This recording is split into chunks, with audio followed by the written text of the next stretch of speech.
resided here in the early 1830s. They were socialites, very famous for these lavish parties they would throw. The best of everything, food, music, drink, and they were also, well, they were well known for their very behaved slaves. Delphine was a cruel woman. She was very cold. For example, she is up in her bedroom. She's up in her bedroom one afternoon preparing for one of these parties, and she has a little slave girl, about 11 years old, by the name of Leah, brushing her hair. Now, she runs across a tangle. She's just a child. Instead of just kind of gently working her way through, she just yanks at it, and unfortunately, this sends Delphine into a violent rage.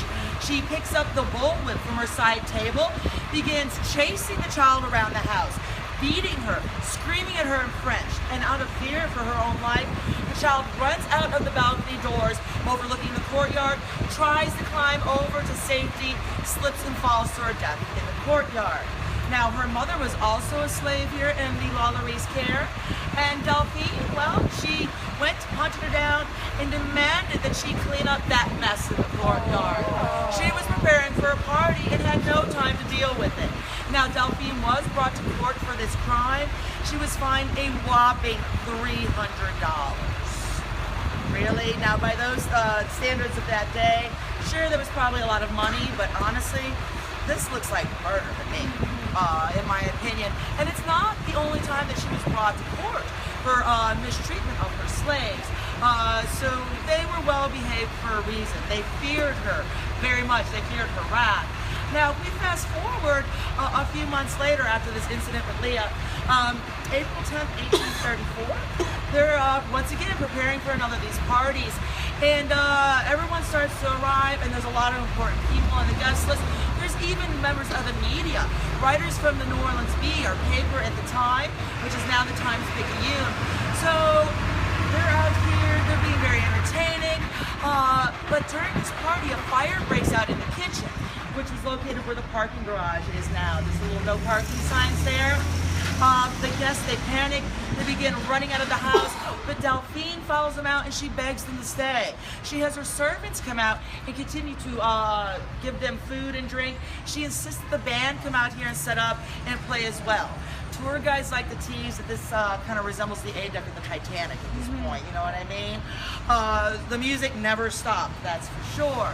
Well, the fire brigade arrives and they go into the kitchen. And here they find an elderly woman, about 70 years old, chained to the stove. She has nothing but a little bucket to use as a waste pod and a filthy mattress pad to rest upon, if she can even reach it with that short length of chain. Now, she tells the firemen that she started this fire purposely, because apparently she was being punished. And she would rather burn alive in this fire than be taken upstairs to the second floor, where many of the other slaves had been ushered up and never seen again. She didn't know what was going on up there, and she had no desire to find out. Well, the police start to arrive as well, and a few of the other slaves take these men, escort them to the second floor, and they bring them upon a room with a large wooden door, with a large wooden brace across the front, and there are heavy chains and locks upon it. Now they take that wooden brace and use it as a battering ram, banging on those locks, trying to break the chains free. Once they do, and that door swings open, these men immediately fall to their knees from the smell of death emanating from the room. We're talking seasoned firemen and police officers here. Now, they gather themselves up, kerchiefs to their faces, and they're going to push forward. They open up that door, lanterns in front. As they enter the room, they immediately begin to slip about the floor. It's covered in blood. There are entrails and body parts strewn all over the place, and there are many victims found inside. Now, the first that they come upon are a male and a female, strapped to gurney-like tables. Each of them, the important bits, if you know what I mean, have been sawed off and sewn onto the other in what appeared to be a very crude attempt at a sex change operation. But there's many people that are chained to the walls. There is a large black man that they see whose face has been split, the skin peeled back and tacked down. Now, from a distance, they think he is still alive. They see what appears to be muscle-like twinges going on his face, but upon further inspection, they discover it's actually maggots.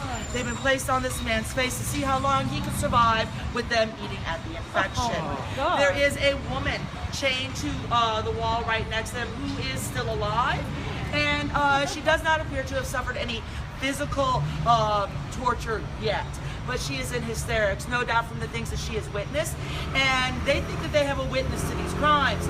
So they immediately set her free from her bondage, but out of fear of torture, she runs screaming from them out here and dumps to her death in the street. In the midst of the party. People are starting to take notice. But as I said, there were many victims there. There was they discovered a box maybe large enough to house a medium-sized dog. Again, wrapped in chains. They hear whimpering from inside. When they break the lock and open up, they find a young girl, approximately 14 years old. All of her joints have been broken and reset at odd angles so that they could cram her in and she would fit inside the box. They say that when they released her, all she could do was scuttle about the floor like a crab.